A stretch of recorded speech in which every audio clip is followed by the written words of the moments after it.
अगर आपको लगता है हमारे मोबाइल फोन का सारा मैसेज, चाहे ओटीपी हो या फिर किसी भी प्रकार का पर्सनल मैसेज हो, वो किसी दूसरे नंबर पर फॉरवर्ड हो रहा है यानी ट्रांसफर हो रहा है, तो इस वीडियो को एंड तक देखिए। क्योंकि इस वीडियो में मैं आपको सबसे पहले ये बताऊंगा कि आप कैसे पता कर सकते हैं कि आपके फोन का जो मैसेज है वो कहीं दूसरे नंबर पर फॉरवर्ड तो नहीं हो रहा।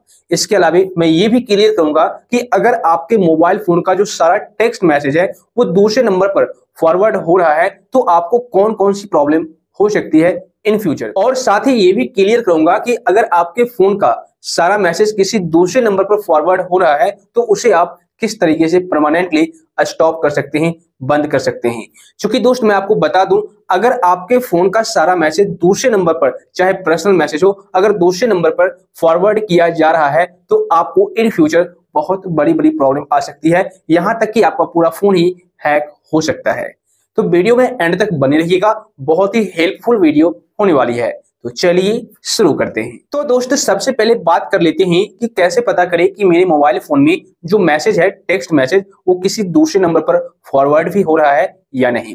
तो इसके लिए आपको करना क्या होगा, अपने मोबाइल फोन में डायल पैड को ओपन करना है और सर्च करना है, यानी टाइप करना है *#21# या फिर *62#। इस तरीके से, जिस तरीके से आप नंबर वगैरह डायल करते हैं उसी तरीके से आपको कोड भी टाइप करना है और डायल कर देना है। इन दोनों में से कोई भी एक कोड डाल सकते हैं, काम कर जाएगा। ठीक है, तो यहां पर जब आप इस तरीके से कोड डाल करके डायल करेंगे तो आपके सामने इस तरीके से एक पॉपअप आ जाएगा। ओके, और यहां पर लिखा हुआ आपको मिलेगा वॉइस का, कॉल का, मैसेज का, ये सारे ऑप्शन, फैक्स वगैरह, ये सारे ऑप्शन देखने को मिलेंगे, जिसमें आपको ये दिखेगा नोट फॉरवर्डेड। ठीक है, ऐसा करके ऑप्शन दिखेगा, तब कोई दिक्कत नहीं है। लेकिन अगर एसएमएस के जस्ट साइड में आपको ये दिख रहा है मैसेज फॉरवर्डेड, तो आप समझ जाना आपका सारा मैसेज दूसरे नंबर पर ट्रांसफर हो रहा है, फॉरवर्ड हो रहा है, और वहां पर आपको नंबर भी दिख जाएगा। ठीक है ना, उसी नंबर पर आपका सारा मैसेज जो है वो फॉरवर्ड हो रहा है। यहां तक कि आपके फोन में जो भी ओटीपी आ रही है बैंक की तरफ से या फिर किसी भी पर्सनल अकाउंट की तरफ से आपको मैसेज आ रही है, जैसे मान लीजिए अगर आप सोशल मीडिया ऐप यूज करते हैं, WhatsApp, Facebook, Instagram, Telegram, Twitter, जो भी है, तो उन सारे अकाउंट का जो ओटीपी है या मैसेज है आपके फोन पर तो आ रही है, लेकिन वह मैसेज किसी दूसरे नंबर पर फॉरवर्ड हो रहा है, जिससे कि अगले भी पर्सन को, यानी हैकर्स को भी पता चल जाएगा कि आपके फोन में कब कौन सी ओटीपी और किस जगह से आ रही है। इससे क्या हो सकता है इन फ्यूचर कि आपका फोन हैक हो जाएगा और आपका सारा पर्सनल अकाउंट हैक हो जाएगा। इसके अलावा आपके बैंक अकाउंट से पैसे निकाल लिए जाएंगे। जी हाँ, बिल्कुल निकाल लिए जाएंगे, क्योंकि ओटीपी उसको भी पता चल जाएगा, मैसेज तो फॉरवर्ड हो रहा है और ओटीपी पता चलने की वजह से वो ओटीपी इनपुट कर सकता है और आपका बैंक अकाउंट खाली कर सकता है।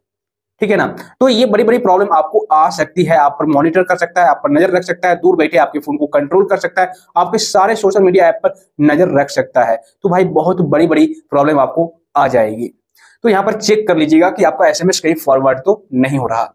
अब बात करते हैं कि मान लीजिए मेरा जो मैसेज है, टेक्स्ट मैसेज है, यानी कि एसएमएस है, वो किसी दूसरे नंबर पर फॉरवर्ड हो रहा है, तो उस सिचुएशन में क्या करें, कैसे बचें। ठीक है, तो दोस्त इसके लिए आपको एक सिंपल सा 2-3 स्टेप फॉलो करना है, आप सेफ हो जाओगे। सबसे पहला स्टेप, आपको अपने मोबाइल फोन की सेटिंग्स में जाना है। ठीक है, उसके बाद वहां पर आपको सर्च करना है एप्स या ऐप मैनेजमेंट करके सर्च करना है। तो जब आप एप्स पर क्लिक करेंगे, यानी ऐप सर्च करेंगे, तो उसके बाद ऐप मैनेजमेंट का ऑप्शन आएगा। ऐप मैनेजमेंट पर जब आप क्लिक करेंगे उसके बाद आपके मोबाइल फोन में जितने भी सारे ऐप होंगे इंस्टॉल, वो सारे के सारे वहां पर दिख जाएंगे। अब वहां पर आपको चेक क्या करना है सो समझ लीजिए। वहां पर आपको ये देखना है कि ऑटो फॉरवर्ड एसएमएस या फॉरवर्डिंग ऐप के नाम से कोई ऐप तो वहां पर इंस्टॉल नहीं हो रखा, यानी कि लिस्ट में तो नहीं दिख रहा है। अगर दिख रहा है तो भाई उस एप्लीकेशन से सारे परमिशन को रिमूव सबसे पहले कर दीजिए। ठीक है ना, और उसके बाद उस एप्लीकेशन को आप अपने फोन से अनइंस्टॉल कर दीजिए इमीडिएटली। जितना जल्दी हो सके आप उस एप्लीकेशन को परमानेंटली अनइंस्टॉल कर दीजिए। सारे परमिशन को रिमूव करने के बाद तो आप बच सकते हैं। उसके बाद दूसरा सेटिंग भी आपको वहीं पर चेक करना है। सेटिंग पेज पर आने के बाद आपको सर्च करना है डिवाइस एडमिन एप्स। उसके बाद वहां पर आपको डिवाइस एडमिन ऐप का ऑप्शन दिखेगा और वहां पर आपको कैप्चा डाल करके ओके करना है। तो एक्टिवेट करना है या ओके करना है, दोनों में से कोई भी एक ऑप्शन आ सकता है, तो आप क्लिक कर दीजिएगा।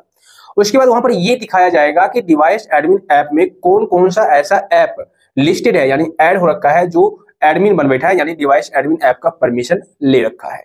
ठीक है, तो वहां पर आप ये चेक कर लीजिएगा कोई ऐसा सस्पिशियस ऐप तो नहीं है, कोई ऐसा अननोन ऐप्स तो नहीं है जिसके बारे में आप नहीं जानते हैं।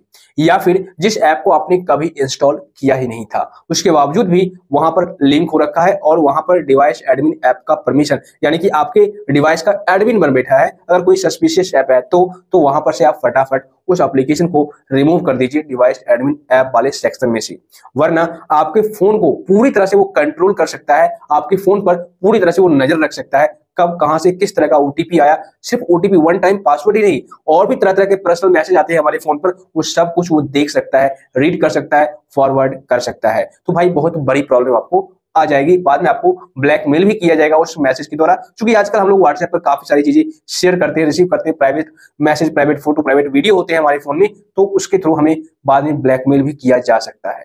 तो इससे आप बच के रहे, यहाँ पर आकर के चेक कर लें। इसके अलावा एक और स्टेप आपको फॉलो करना है। आप अपने मोबाइल फोन में डायल पैड को ओपन कीजिए और वहां पर डायल कीजिए #0002#। इस कोड को डायल कीजिए और उसके बाद आपके मोबाइल फोन में अगर कॉल फॉरवर्डिंग इनेबल होगा तो वो डीएक्टिवेट हो जाएगा। क्योंकि कई जगह पर काफी सारे ऐसे अकाउंट बनाए जाते हैं जहां पर सिर्फ कॉल के माध्यम से ही आपके नंबर का ओटीपी मंगा लिया जाता है, ट्रांसफर करवा लिया जाता है। और अगर आपके फोन में कॉल फॉरवर्डिंग इनेबल है, जैसे एक एग्जांपल लेते हैं व्हाट्सएप का। व्हाट्सएप पे अगर आप अकाउंट बनाते हो ना, तो वहां पर दो तरीके से ओटीपी मंगा सकते हो, एक कॉल के माध्यम से, एक टेक्स्ट मैसेज के माध्यम से। कई बार टेक्स्ट मैसेज के माध्यम से हमें ओटीपी नहीं मिलती है तो हम कॉल का ऑप्शन सेलेक्ट करते हैं। तो उस जगह पर अगर आपके फोन में कॉल फॉरवर्डिंग इनेबल हो रखा होगा, तो वह जो कॉल फॉरवर्डिंग जिस नंबर पर इनेबल हो रखा है, उस नंबर पर आपका जो मैसेज है, टेक्स्ट मैसेज, वो ट्रांसफर हो सकता है, ओटीपी उसी नंबर पर जाएगा और आपका व्हाट्सएप अकाउंट हैक हो जाएगा, या किसी भी तरह का अकाउंट हैक हो जाएगा, या आपका बैंक बैलेंस खाली हो जाएगा। तो आप क्या कीजिए, कॉल फॉरवर्डिंग को बंद कर दीजिए। इसके अलावा लास्ट में एक और तरीका आपको फॉलो करना है। अगर इन सभी चीजों को करने के बावजूद भी आपको प्रॉब्लम आ रही है, तो आप एक चीज चेक कर लीजिए, मतलब कि आप अपने फोन को फुल्ली फॉर्मेट कर दीजिए, यानी रीसेट कर दीजिए। सेटिंग्स में जाकर के रीसेट फोन का ऑप्शन आएगा या फॉर्मेट फोन का ऑप्शन आएगा, आप उस पर क्लिक करके सारे डाटा को डिलीट कर दीजिए, फॉर्मेट कर दीजिए। उसके बाद सेटअप कीजिए, तो फिर आपका प्रॉब्लम सॉल्व 100% हो जाएगा। दोस्त, मुझे उम्मीद है इस वीडियो को देखने के बाद आपको काफी कुछ सीखने को मिला होगा और आपको हेल्प भी मिली होगी। इस वीडियो को देखने के बाद अब आप खुद से पता कर सकते हैं कि आपका जो फोन का मैसेज है, एसएमएस है, वो किसी दूसरे नंबर पर फॉरवर्ड तो नहीं हो रहा, और साथ ही अब आप अपने फोन को सिक्योर भी कर सकते हैं, एसएमएस फॉरवर्डिंग को बंद भी कर सकते हैं। इस वीडियो से अगर आपको थोड़ी बहुत भी हेल्प मिली है तो वीडियो को लाइक और शेयर कर दीजिए, साथ ही चैनल को सब्सक्राइब करके नोटिफिकेशन बिल को दबा दीजिए। और अगर आपको किसी प्रकार का कोई डाउट है, कंफ्यूजन है, तो आप मुझे नीचे कमेंट कर दीजिए।